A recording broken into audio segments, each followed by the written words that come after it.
Hi, and welcome to Hypnotize Me, the podcast about hypnosis, transformation, and healing. This is Dr. Elizabeth Bonet, and I'm your host. This podcast is not a substitute for mental health treatment, nor should it be. If you need therapy or hypnotherapy, please seek a trained professional. I do hypnosis all over the world, so if you'd like to learn more about me, you can do that at my website, drlizhypnosis.com. That's DRLIZ hypnosis.com. Now on to our episode. Hi, everyone. Dr. Liz here. I want to start off by thanking Susan Anonymous for her review of the podcast.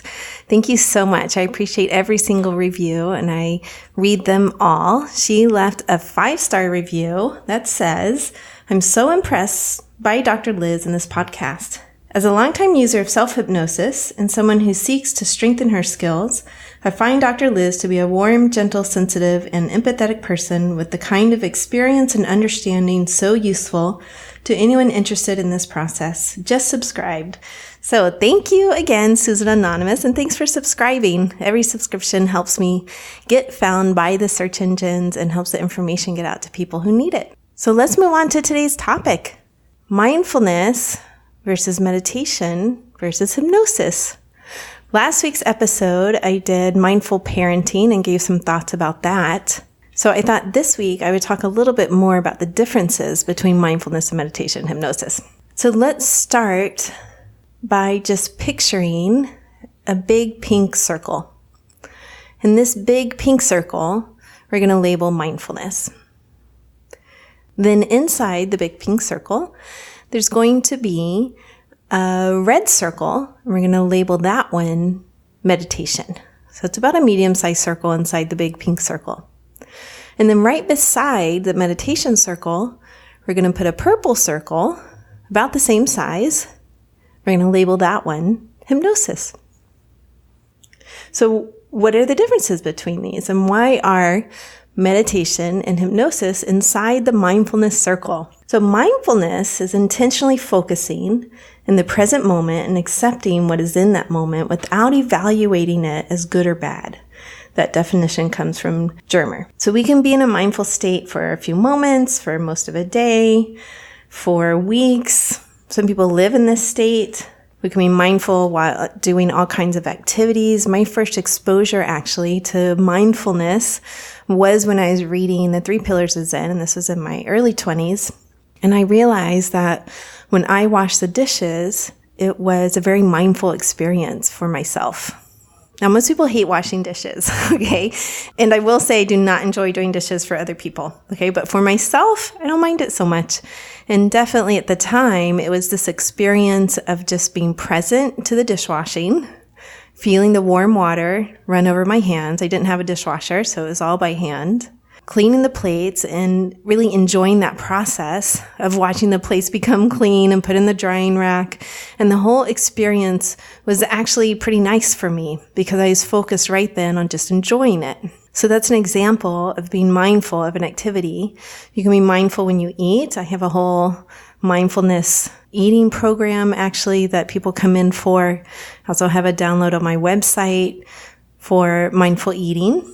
Another example is many times when people go in for treatment for sexual disorders, and then they start with mindfulness, like focusing in the moment, not focusing ahead on performance or anything like that, but just really focusing in the moment of what feels good and what feels good to you and to your partner, that type of thing. And when you focus mindfully, you're really building in the ability to pay attention to the present moment. And when you do that, you discover that there's often a pause there where you get the opportunity to decide how to act or what to focus on. So mindfulness is a huge part of dialectical behavior therapy, DBT, which was really constructed to help people dealing with very strong emotions that sweep you away, okay? Emotions where they feel like they have to act, the urge is there to act. It's really developed for borderline personality disorder.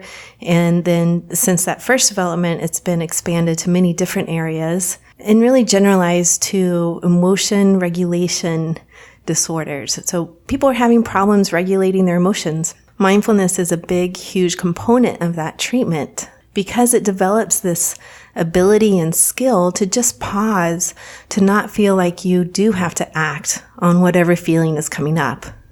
A big part of DBT is radical acceptance, and I use radical acceptance in my practice a lot, actually. I have several worksheets on it because it helps people so much in terms of not getting stuck in the past, not getting stuck in feelings that are overwhelming them. And mindfulness helps you to accept what's in the moment without assigning meaning to it. So often meaning is what drives anxiety. People are assigning meaning to whatever thought they have, that it means this about them, or it means that they have to do this, or it means that someone thinks this about them, which then drives up anxiety. So radical acceptance is this concept of, okay, I can't change the past.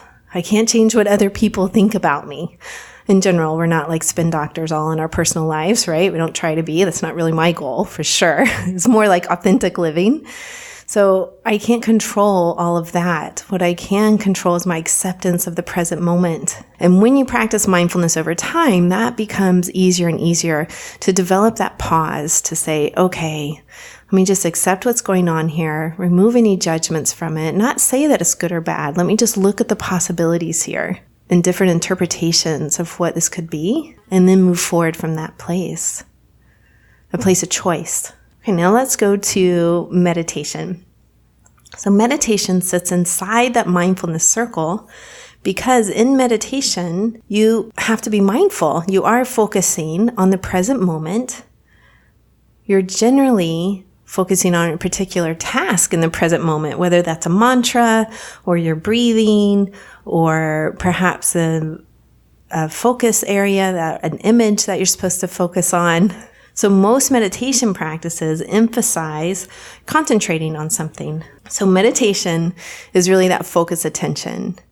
And you're setting aside generally a time during the day, whether that's 5 minutes or 10 minutes, or for some people an hour or 2 hours, where you're really doing that. And it takes mindfulness to do that. But you don't have to meditate to be mindful, right? Because mindful is this larger experience. And meditation is a focused one inside that circle. Now, hypnosis sits right beside meditation because the brain waves are similar. During mindfulness, you're not changing your brain waves. You are operating in the very present aware state. So that is generally considered the beta brain waves. So this is waking consciousness. So during meditation, hypnosis, you're moving into deeper brainwave states, alpha and theta. So alpha is more like a lighter sense of relaxation, a daydream, a light sense of hypnosis.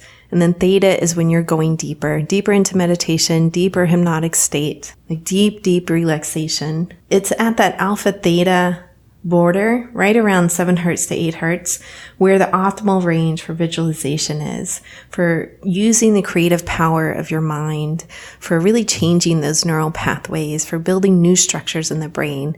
Now, I do believe that if you practice mindfulness over time, your brain structures also change because you become less reactive. You become more in control of your emotions, and those absolutely go with brain changes. But meditation and hypnosis creates that on an even deeper level.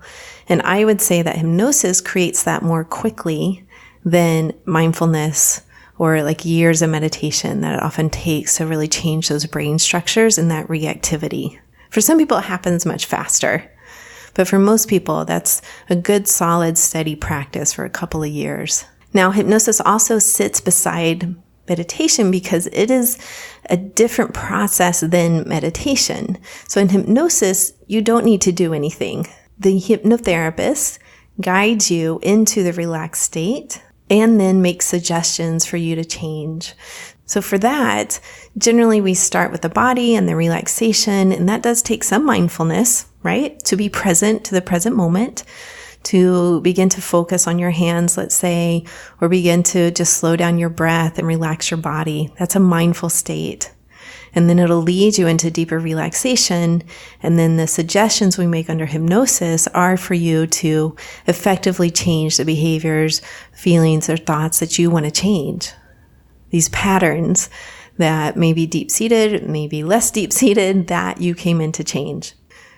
So even in the type of hypnosis where you're talking, you're still in a deep hypnotic state, but you're also mindful of what's coming up for you, what images are coming up, what memories are coming up, what's happening in your body at that point. That's being present focused, even if you're remembering an old memory. You're saying, okay, how is this affecting me now? What am I remembering? And what's going on in my body now? So that does take some awareness and mindfulness of what's going on with you. And most people can do that pretty easily, particularly when they're in a hypnotic state. It helps make that memory clearer, and you are in this state where that's more easily expressed as well, I would say. Now, often when my clients talk, they are talking in like this very soft voice because they're in such a relaxed state. They're in a hypnotic state.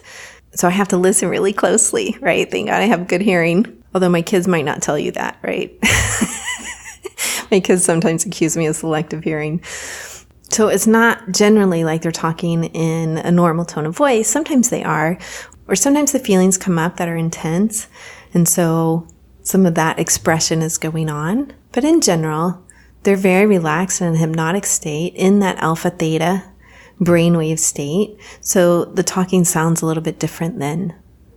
So I hope that helps you understand the differences between the three. I'm going to give you 3 resources. So if you want to learn more about mindfulness, there's like really good books out there that are general. I'm going to give you a more specific one. The Mindfulness Solution for Intense Emotions by Cedar Koons, Koons. And the foreword was written by Marsha Linehan, who invented DBT, Dialectical Behavior Therapy. It is an excellent book about how to develop the skill of mindfulness to better deal with intense emotions. A meditation book is Meditation for Fidgety Skeptics by Dan Harris and Jeff Warren. Jeff Warren, I interviewed in episode 65. So you can go listen to that one if you like. It's a really great interview. People download it a lot. So that's drlizhypnosis.com/episode 65 is where you can hear that one. And then a final resource is called What is Hypnosis by Drake Eastburn, Eastburn. And he was interviewed in episode 42. That's also a really good episode. So he talks about hypnosis some in that episode as well, but his book is excellent. All right, people.